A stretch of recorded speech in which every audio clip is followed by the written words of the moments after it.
Roses are red, violets are violet. I'm banished to the color blue, therefore I shall choose yellow. Hey guys, and welcome to the long-awaited Gran Turismo 4 Żółteks only challenge. The rules are simple. I can only use cars that are a certified Żółtek.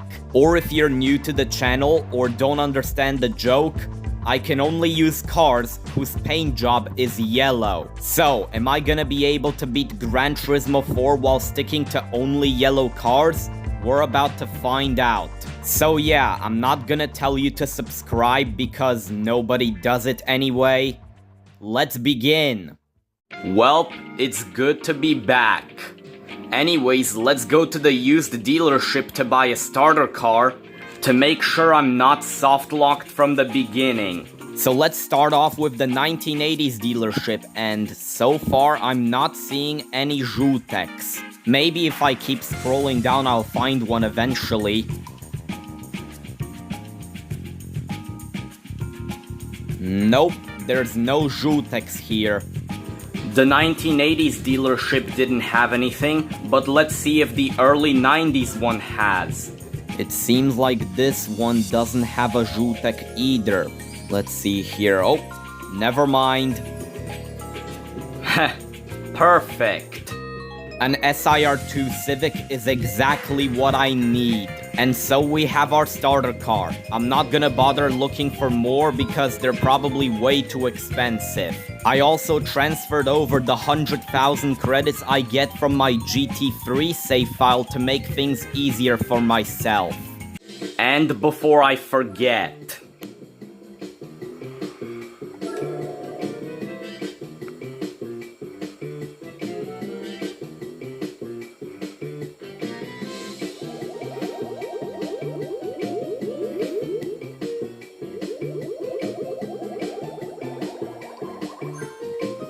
honestly, I kinda forgot how long the oil changes take in this game.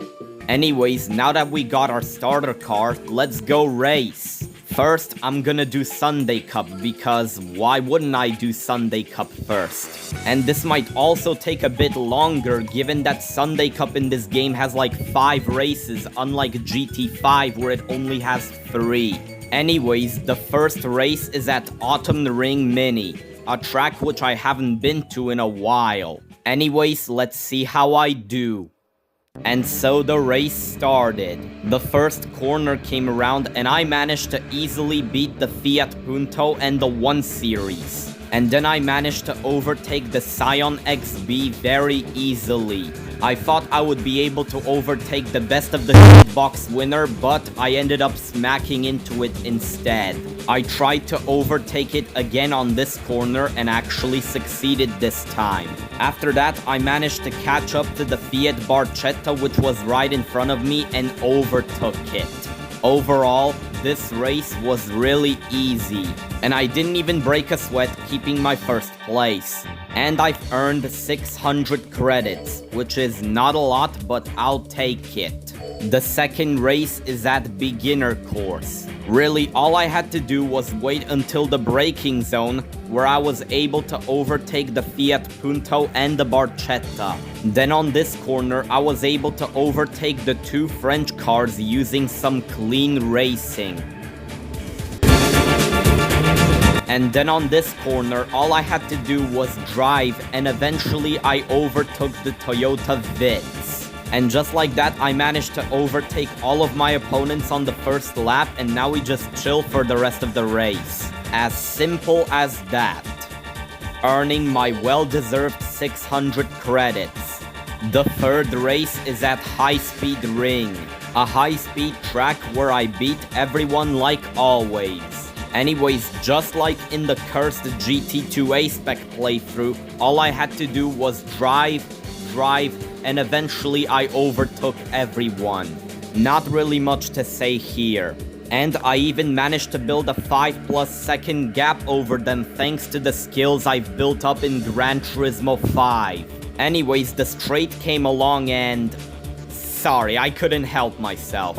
Everything was working in my favor until I got to this corner where I forgot to brake. Insert Explosion here. Insert explosion here. And I lost my ginormous lead because of that. But yeah, even though I crashed multiple times into a wall, that still wasn't enough to stop me from winning the race and earning another 600 credits. The fourth race is at Clubman Stage Route 5 Reverse. Why you so specific? Anyways, the first corner came around and I managed to overtake the 1 Series but not the Funny, which caused me to smack into the wall and allow the 1 Series to overtake me back. It took me a bit to catch back up to the 1 Series and the Funny, but once I did catch up, it was very easy to overtake them. Alright, we're back in business. Next, I overtook my idol Muye's first car. And then I also managed to catch up to the Żółtek Barchetta on the long corner, which I overtook very easily. And it took me a bit of slipstreaming to catch up, but once I did, the Eagle wasn't too difficult to overtake either. And just like that, another victory for the Civic. And that's another 600 credits into my pockets. The fifth and the final race is at Twin Ring Motegi West. The annoying 180-degree corner comes around and I easily managed to overtake the Honda Ballad. Now, most challenge run YouTubers would play it safe on this track and drive cleanly, but I'm not most challenge run YouTubers. And whatever I just did allowed me to take the first place away from the Fiat Punto. Blah blah blah, I just cruised to the finish line and won the race. And earned another 600 credits on top of that. And yeah, that's Sunday Cup. So now let's see what we get as a prize car for winning this event. Hopefully it's a Żółtek.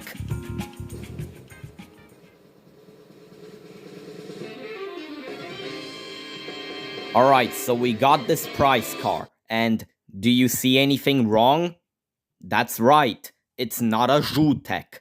Therefore, I can't use it. So here it goes into the garage to rot away. Before we do FF challenge, I just want to go to the used dealership to see if there are any other cars I can buy. Specifically, the late 90s one, since I haven't checked that yet. And so I found this lovely RX-7 which I can use for FR challenge later. I also found this R34 Skyline which I can use, but it's giving me Mission 23 PTSD, so RX-7 it is. And just like that, I have a car which I can use for FR challenge. Anyways, now that we got that out of the way, let's move on to FF challenge. The first race is at Midfield Raceway, so let's see how I do. Starting off weak because of the absolute bloody goddamn nightmare that is wheel spin. Oh, and the AI opponents are zooming off into the distance. We're already starting off wonderfully. But it's no big deal, as this downhill section allowed me to catch up to the Mini Cooper and overtake it, alongside the other 3 opponents. Wow, that was fast. And now the only thing standing between me and first place is this ugly Renault Megane in the distance. Now onto this test course wannabe corner, where I tried to catch up to the Renault Megane using some cornering strategies, but that did not work. I tried to catch up again on this section and I actually succeeded. And now here comes the hardest part, aka actually overtaking the Renault. Which is gonna be very difficult as the AI in this game is actually competitive, unlike in Gran Turismo 5. So here we go, I try to overtake, but I fail again. Now, will the 4th overtaking attempt be successful? Apparently so, as I was able to overtake the ugly Renault Megane and take the first place for myself. And now we're on the straight, so you know what that means. Time to turn into a roadblock.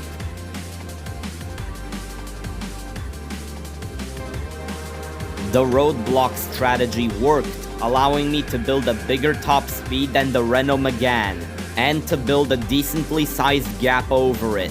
Then on this corner, the Renault Megane tried to catch up to me, but it ended up doing a skill issue moment instead, allowing me to build a 1-second lead over it and win the race. and earned 1,500 credits as a reward.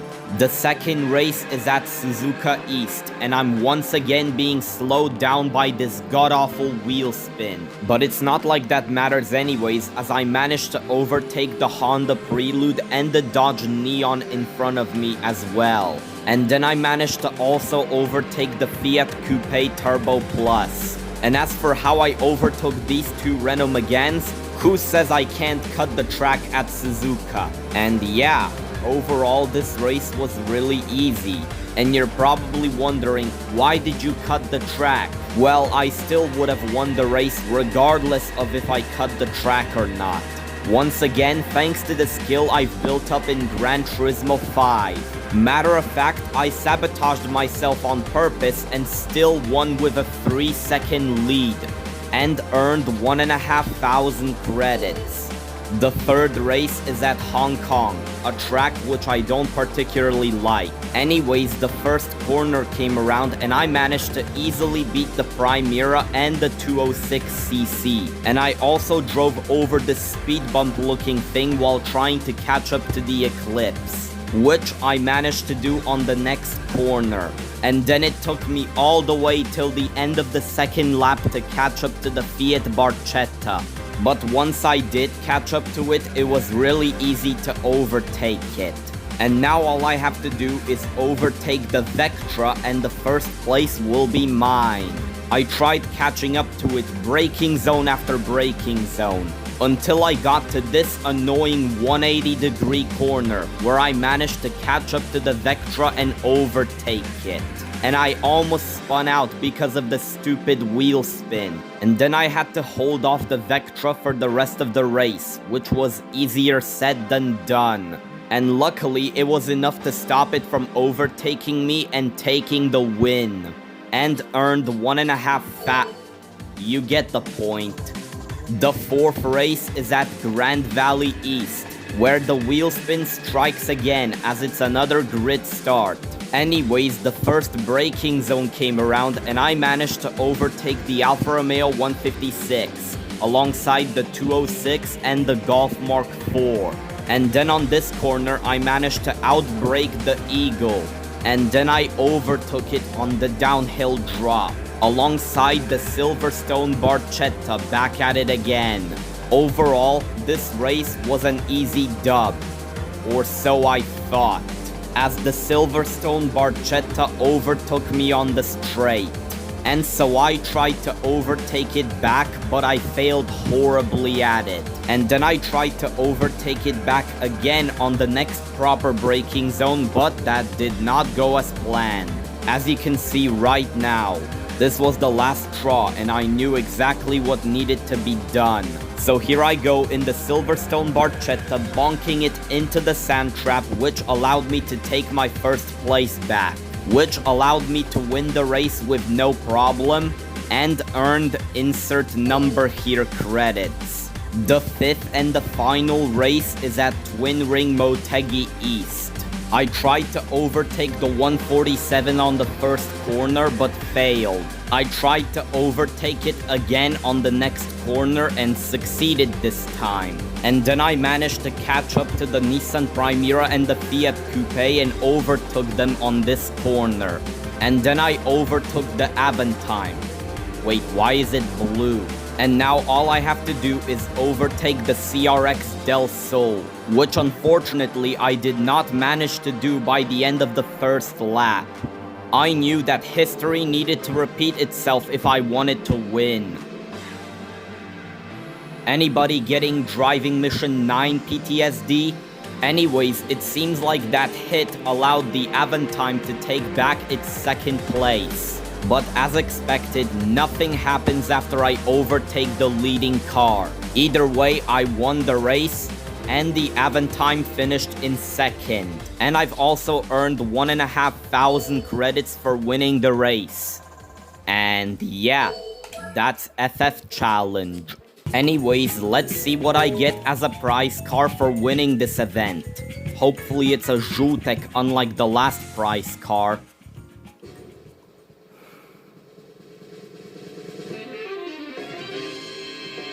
Oh god damn it, it's red and not yellow. Meaning I can't use this car either. Into the garage you go to rot away. And I guess that's really it. Thank you guys for watching and I'll see you in episode 2.